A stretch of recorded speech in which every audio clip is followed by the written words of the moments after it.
Good morning, everyone. We're just going to give it a minute or so for everyone to log in before we get started. Thank you all for being here today.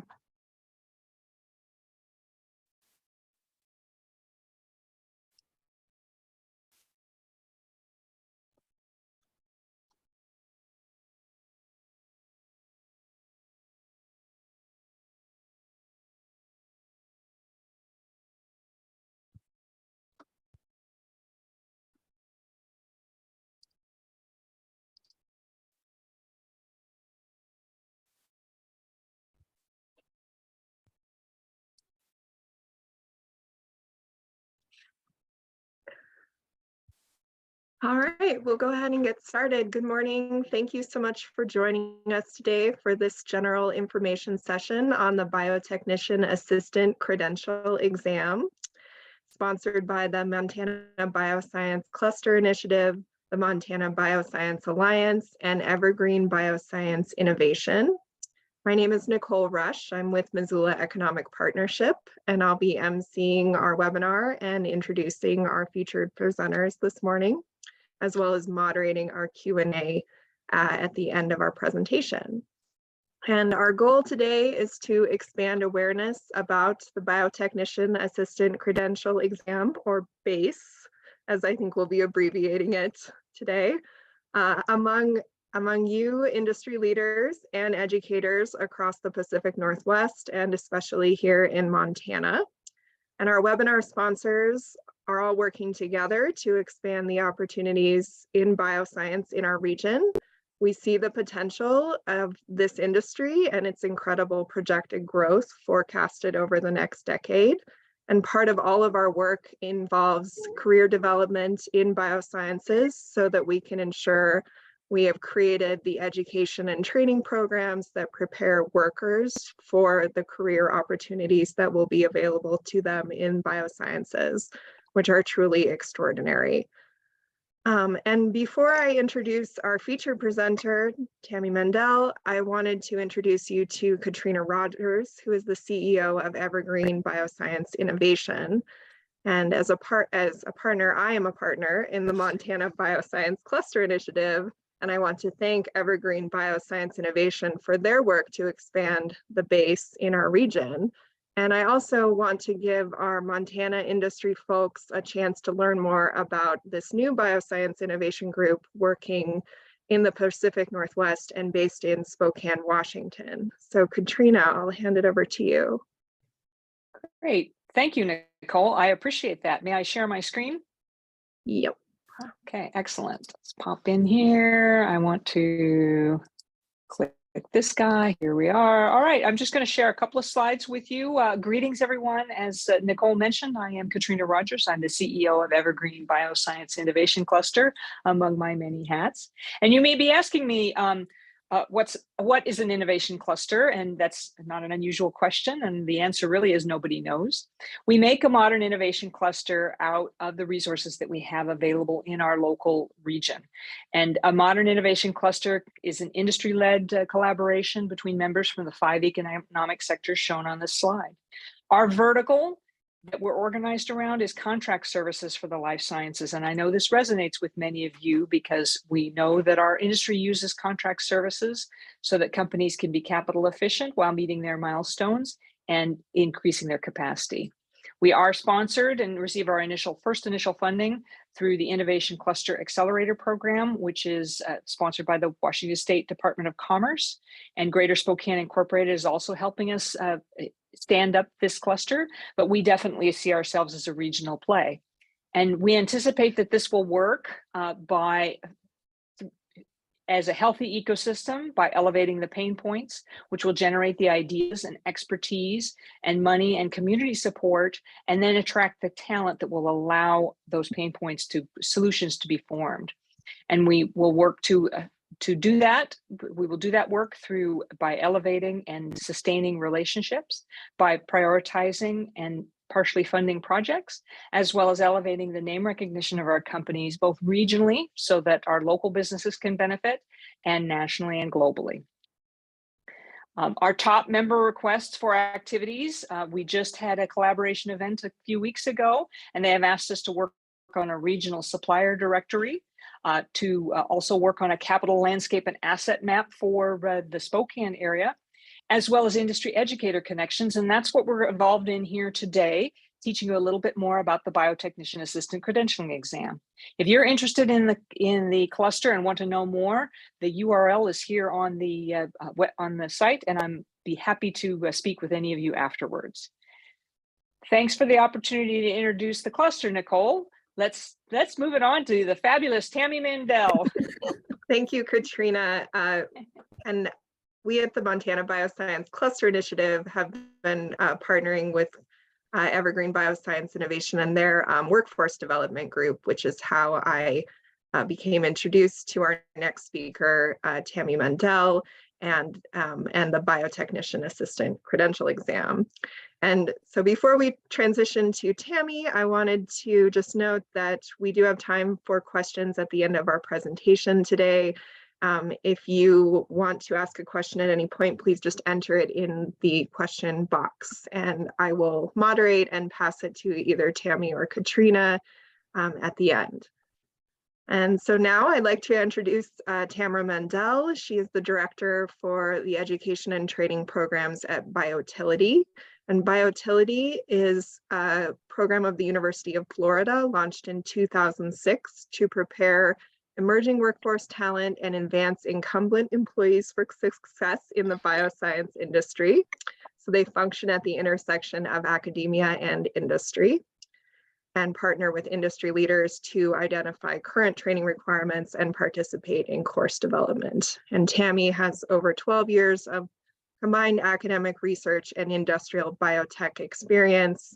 And she leads Biotility's efforts to prepare training programs, which has expanded far beyond the University of Florida, all across the United States. So thanks for being with us today, Tammy, and I'll hand it over to you. Thank you so much, Nicole. And certainly thank you to Leidy for helping coordinate this event. And okay, here we go. Sorry, yeah. And Katrina too for spearheading this as well. So I'm just going to launch right into it. I know that I'm presenting to both educators and industry, so I'm going to kind of parallel my presentation here and hopefully address both stakeholders, because both are important. Is the sound okay? I just heard a reverberation. Is it okay? Okay. So yeah, Nicole did a really nice job of giving you an overview of Biotility, but I do just want to mention that we've been in place for about 15 years now, and we were established really specifically to develop workforce talent for the bioscience industries.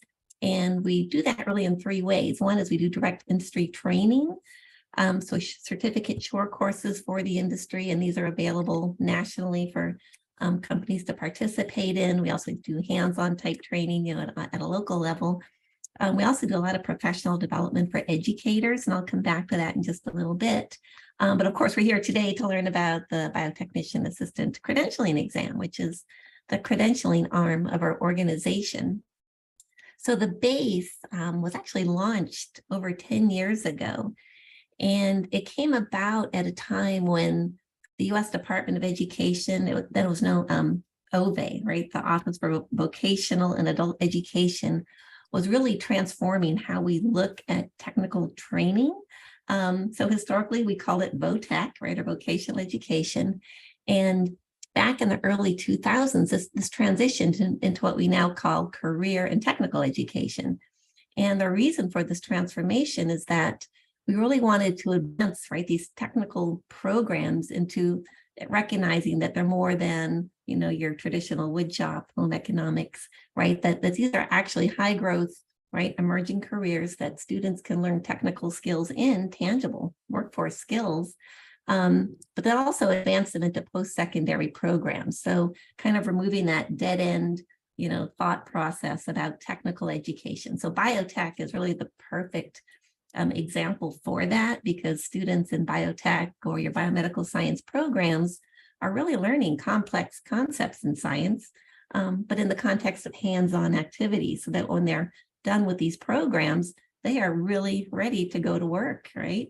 In the industry or right other sectors, but they're also well prepared for post-secondary education. So having said all that, legislation was passed in Florida that required students in our CTE programs have the ability to earn an industry recognized credential. No such thing existed for the bioscience industries. So we are actually funded from the U.S. Department of Education through Florida's DOE to work with our industry partners and develop such a credential. So that's how the BACE came about.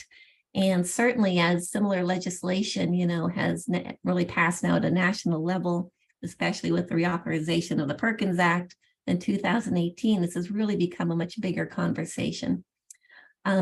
So with the BACE, just going back to the development of the BACE, it was a very lengthy, it took about 2 years to fully establish what's now known as, this credentialing exam. So it was created off of a DACUM analysis, which is really an in-depth study working with the key stakeholders, people that work in the positions for which you're creating the credentialing exam for, and really detailing what are the competencies and skills that what we would call a minimally qualified candidate for this position needs to possess.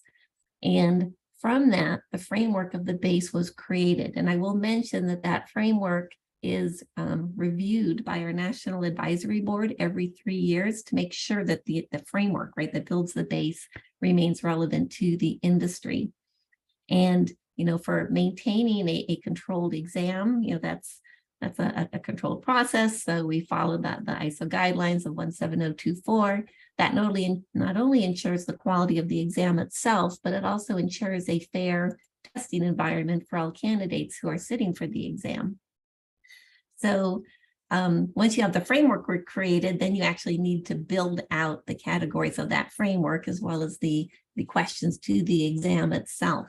And so that is also overseen by our National Advisory Board. And again, to maintain relevance, they dictate, the difficulty level of the exam, how we should proportion the different topics of the exam within the test itself.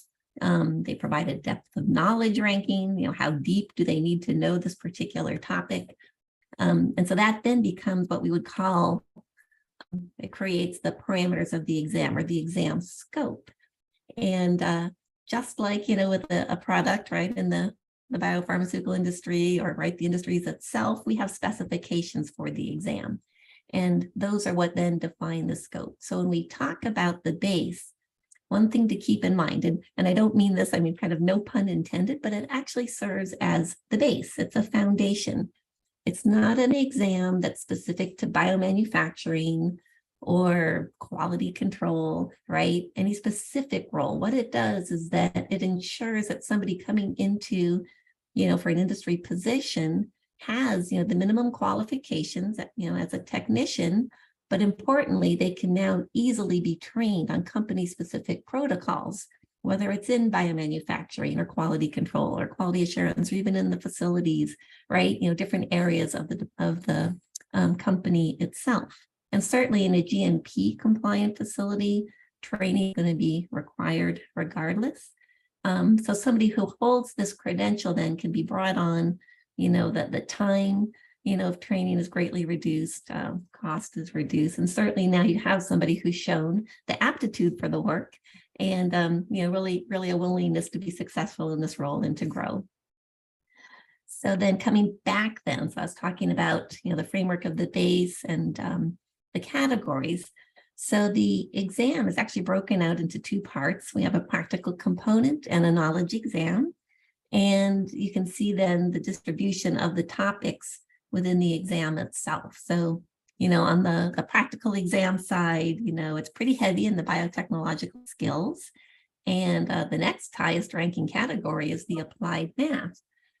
Calculating molarity, being able to do dilutions, serial dilutions, weight volume measurements, percent, So it's that applied math, and it's important to the industry. I'm going to point out right here that this is where we see candidates struggling the most on the exam. So I'm going to get to resources in a bit, but certainly the more that students just practice this, certainly beneficial as they're heading in to sit for the BACE. On the knowledge side, then it's also heavy then like technical skills, and is that I just want employees who mindlessly go through and perform a function. They want them to understand the theory behind what they're doing and why they're doing it and where you would apply certain skills, within the processes. So this breaks it out into even more detail. And for the teachers that are here today, whether you're biotech or project lead the way is biomedical science, mostly talk about the exam and the competencies on the exam. It's really, what you find in your traditional coursework, but there's a paradigm shift. It's how do you perform or how do you do these same things, but in the context of working in the industry. And so, one of my classic examples is, if you're performing an ELISA, for example, you would do that, as an academic research function. Most of us learn science in the context of academic research. But in the industry, you can use it in your research and development arm, but it also serves as a quality control function. If you're purifying a protein, that's a biomanufacturing function. So thinking about, how these same skills are going to apply in the industry. And so as we're looking through this, and if I were to tease out where I see discrepancies in most of the courses and programs that I see, it really comes down to, if you look over under workplace safety and behavior, we have regulatory compliance, good documentation practices, These are really industry specific topics. Understanding the role of, the FDA, why do we have good manufacturing practices? And then also understanding the departmental roles under general topics. So what does the quality control unit do? What does the biomanufacturing unit do? What's the quality assurance unit? And then understanding, the documentation that goes with that. So what are some of the common documents that we use in the industry? And to come back to resources in a bit, but we certainly have ways of filling those gaps. And then we have the practical exam. So on the practical exam, we have the applied math, working just with standard equipment, standard biotech skills. And then we also do include research and scientific method, because certainly, again, recognizing that the research and development side of the industry is critical as well, and credential earners certainly go into those roles. So the closed book exam, the knowledge exam is 1.5 hours. The practical exam, you're allotted 3 hours. That's actually a reduction from what we've done in the past. Our goal isn't to make people sit for the exam under pressure. We want to give them the opportunity to demonstrate what they know and what they can do. And we find that most candidates are easily able to complete that within this window.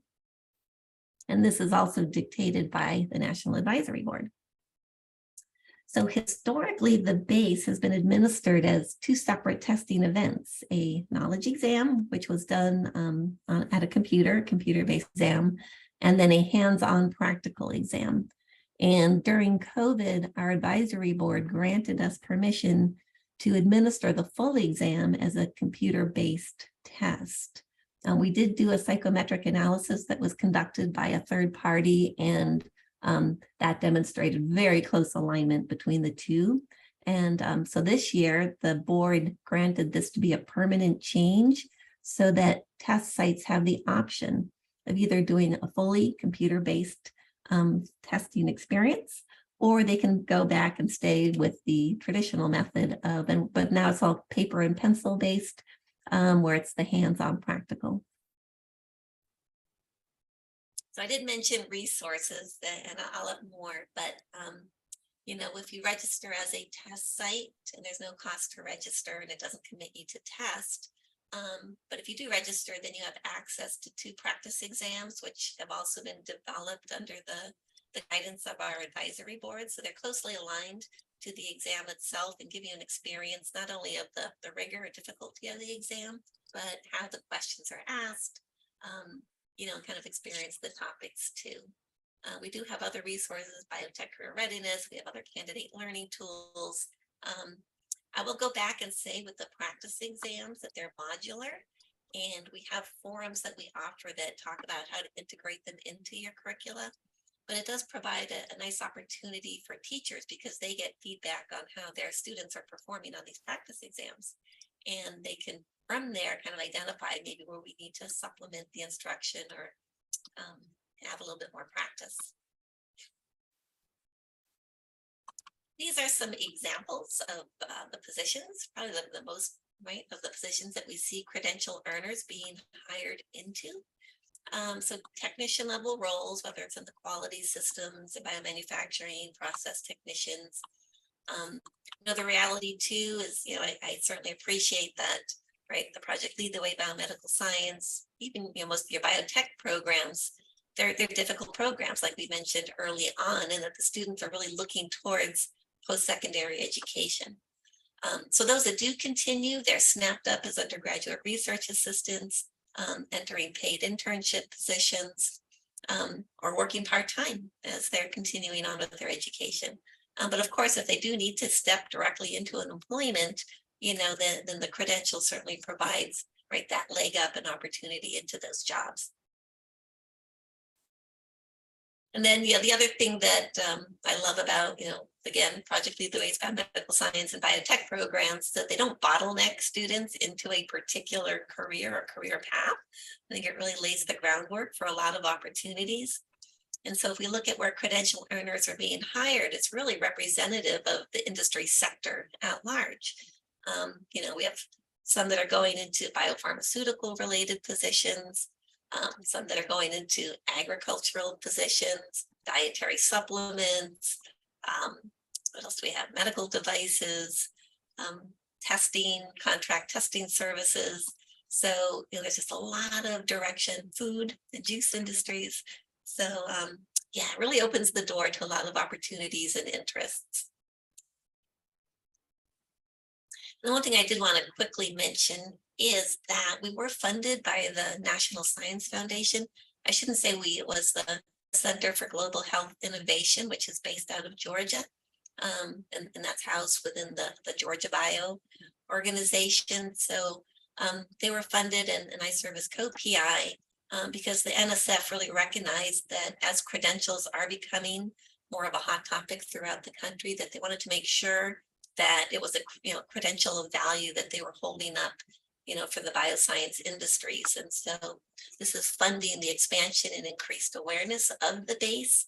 Again, coming back to, even though it's been 10 years since it was launched, credentialing is still a kind of a new idea to the industries. Historically, they've hired people with bachelor's degrees for these entry-level positions. And increasingly, they're finding that there's a big disconnect, right, between what somebody's learning in a bachelor's program versus the realities of what's on the job. So, this allows for, I think, better job satisfaction once candidates are hired, certainly increases the talent pool to the industry, and certainly creates, alternative pathways into these career paths for the credential earners. And so this is a heavy lift, and I'm going to give big credit to Katrina here for this one, because ultimately what we're really shooting for is for the BACE to be listed as a preferred hiring qualification with companies. It definitely sets the candidates apart. We do find that even companies that hadn't heard of the BACE, that, once they see what the credential is and what credential earners have accomplished, that it's certainly an added level of credibility, right, in the hiring processes. So BACE, again, launched out of Florida. It has now been formally adopted at the state level in 11 states. The states that you see in that teal blue color are states that are using the exam. It hasn't actually been formally adopted yet, although we're certainly hoping it's going in that direction. And then the states in blue, or with the blue circles, are states that have been funded by that NSF grant. And again, that's really to help drive increased awareness and use amongst the stakeholders for the BACE. So for the teachers out there, although that's really industry too, so when we got started here in Florida back in 2010, actually, we developed a high school program in industrial biotechnology, and it was one of the state's first hybrid academic CTE programs, which meant that the credentials a teacher had to hold to teach in these programs was not only a science teacher certificate, right, or credential, but they also had to have 5 years experience working in the industry. And finding somebody with both those qualifications, especially with an emerging industry, was impossible. So our Department of Education asked us to create an industry experience for teachers then they could use as district certification to teach the CTE component of the program. And so that's what's launched, what's now called the Industrial Biotechnology Teacher Experience. This is now available to teachers all over the country. We have teachers actually coming from all over the world now to come to this program, but it's an 80-hour program. It's taught in a flipped classroom format. So 40 hours upfront of asynchronous online coursework that talks about things like the regulatory compliance and good manufacturing practices and the documentation.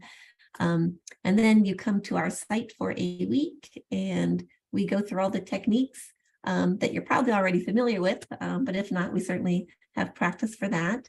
But we do it in the context of working in the industry. So you're working as a quality control employee or biomanufacturing, and you're using the documentation, and you're learning the industry lingo, which is so important to communicate to your students as you're talking about these careers. And that's the other big piece, is simply career awareness. We also do offer these short courses. These are 3-hour bite-sized courses that are available to educators. Again, just to introduce some of the more industry, lingo topics. And then we include pedagogy of how you can integrate this into your teaching. These educator forums are no cost, and they really just provide a platform and an opportunity for teachers to come in, typically of a panel type of a scenario, kind of a nice community of practice, and just learn about and talk about different aspects of the industry and integrating that into your instruction as well.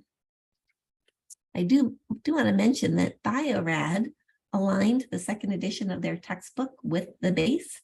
And so even if you don't necessarily need a class copy, just having maybe a copy on hand for the teacher or the instructor, it's a helpful reference. And then again, career awareness. I think this is such a big piece as well. Not many students are thinking, oh, I want to go into biomanufacturing when I grow up, right? Or quality control. But, I think the more that we can communicate that these are meaningful, high growth, excellent career paths, the better. I always say we need to just have like a national television ad, right? CTE, not your mom's home economics, right? These are great careers, and let's do it. And I'm going to mention quickly too, I will share this presentation so that you have access to these links and these different resources too. But there are also other opportunities for exploring careers in the industry. I want to mention the biotechcareers.org website. Wonderful resource for looking all over the country, seeing what jobs are available, what these jobs are. You can also search for where BACE credentialers have been hired on this website. Innovate Bio is another great resource that's also funded by the National Science Foundation. I encourage you to register for that. Let's see, and I just want to give certainly a big thank you to our National Advisory Board. So they do represent a variety of the industry sectors. They represent different sized companies, as well as different roles within the company. So we're really trying to encompass a broad view as we go through the continued maintenance and ongoing relevance of the exam itself. And finally, if you would like to register your test, I'm putting this up here. Again, primarily, even if you're not prepared or you're not thinking that you want to administer the exam, if you want to have access to the practice exam. I also want to mention to the industry representatives that are here today that, we part of, I think, as states have adopted the exam, people have asked, oh, well, can we use the exam? Can we administer the exam? And my response is always yes, anybody can sit for this exam, but at the end of the day, the true value is going to be that the industry, your local industry, is familiar with it and recognizes it. And so the best way to do that is for them to sit for the exam. But if you don't want to do that, you can certainly sit for the practice exam. or we could just kind of send you the framework and let you read it over that way too. But if anybody, industry, if you would like access to the full exam, or if you would like to take the practice exam, please contact me and we'll get you set up, and we'll let you give it a try. So thank you again for listening, for being here today. I do have to give a big shout out to my staff, the team. Lisa Mrozinski is our credentialing exam specialist. If you go onto our website, you can click and schedule a meeting with her. If you just want some one-on-one time to learn more about the nuts and bolts of administering the exam and becoming a test site. And Huda is just kind of does everything. And our contact information is there. Certainly thank you again to NSF-ATE because for helping us support that, as well as Innovate Bio. So I will end it there. And then if there are any questions, I went through that quickly. I want to make sure we left time to talk. Yeah, thank you, Tammy. And there are currently no questions in the box, but I have a comment and maybe a question. Oh, and thank you. I just saw one pop in, so great. So here in Montana, we do have, several schools that have, started to adopt the BACE, most notably led by Ruth Reitzman, who's on our webinar today. At Flathead Valley Community College, and in schools in Kalispell and Whitefish, and then in a few other places across the state. So we are starting to see some adoption of the BACE, but as Tammy mentioned, I think we're as a credential, it's not widely recognized yet by the industry folks here. And even though I know from all of our conversations with industry over the last few years through the Montana Bioscience Cluster Initiative, we have heard that these are the skills that you're really looking to hire for, and that are in great demand, and that demand is expected to grow almost exponentially over the next few years. So I just wanted to note that that's one of the reasons we're doing this webinar today, is to try to raise awareness among industry folks, and then and also to thank Ruth for her efforts in bringing the BACE here to our state. But I would say, in your experience of kind of rolling this out in so many different states, what has really, what are kind of the lessons you learned? What has worked the best in terms of getting attrition and and widespread awareness? Yeah, and that's a really great question. And I'm going to have to say that the model that Katrina led in Washington, was incredibly successful. I think in terms of the speed in which the credential was introduced and then actually became adopted at the state level was one of the most quick that I've seen across the country. And part of that is really exactly what you're doing now, is bringing together the stakeholders, right, which is industry, educator, and then people that are working at the state level, so that they can learn together and I think make decisions together about how does this fit with our needs and our industry needs, meeting legislative requirements for right technical programs, aligning with what we're teaching in our programs as well.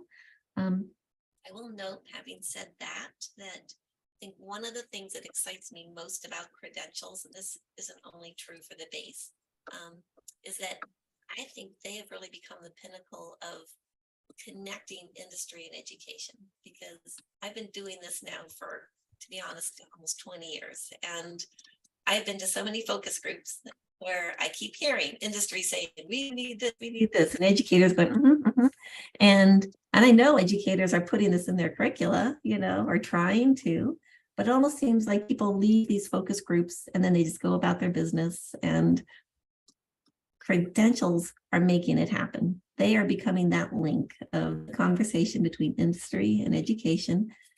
It's up to the programs to align their curricula to what industry is saying they need, which is what's defined in these credentials.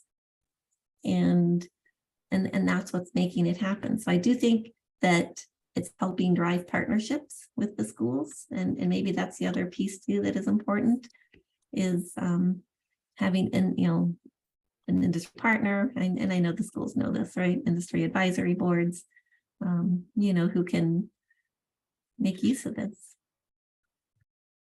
Great. Oh, and we got a question or a request that you put up the last slide again with the contact info, Tammy, so if you'll do that. Well, I've got to figure out how to share my screen again. Okay. You know what? I think I closed out that presentation already, but I can pull this up. That's okay. I might pull up a, let's see. Well, we'll be sending out the slides and we will. I got it. I got it. I can do this. Here we go.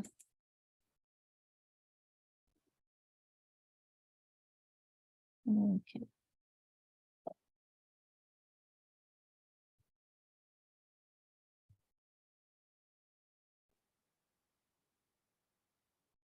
But we will be sharing this for sure. And great. And Katrina just noted in our chat that acceptance of the BACE by our OPI is a great next step, and it's great to have industry support for that. So if we move in that direction, and we have had some conversations with OPI about the BACE, we may be reaching out to you for that kind of support. And if you're just interested in learning more generally, we're happy to work with you one-on-one to learn more about this and put you in touch with people in the know. So Ruth asks, are there any scholarships for teachers who want to attend the IBTE workshop? so, gosh, that's one thing where, so I don't have any directly. I think that, this is hopefully something where industry partners can come into play. The other piece is that, part of the Perkins funding in the States is to support also professional development. And so it might be worth asking the CTE director, supervisor, how those funds, if they're any available for that. Great, thank you. All right, I'm not seeing any other questions. Last chance to enter them, but I'll start wrapping it up. I want to say thank you so much, Tammy, for taking the time today to helping us learn more about the BACE. And thank you, Katrina, for all of your work with Evergreen Bioscience Innovation. Looking forward to continuing our partnership. And thank you also to Montana Bioscience Cluster Initiative and Montana Bioscience Alliance for sponsoring this webinar. Oh, we have one more question from Diane with Project Lead the Way. Related to scholarships for teachers, there may be PD funds available through ESSER. Contact Wendy Fonz at OPI. So that's great. Thank you, Diane. That's in response to Ruth's question. And if you're interested in that opportunity, please email me and I will put you in touch with Diane and /Wendy at OPI. And Leidy just put that in the chat as well. Thanks, Leidy.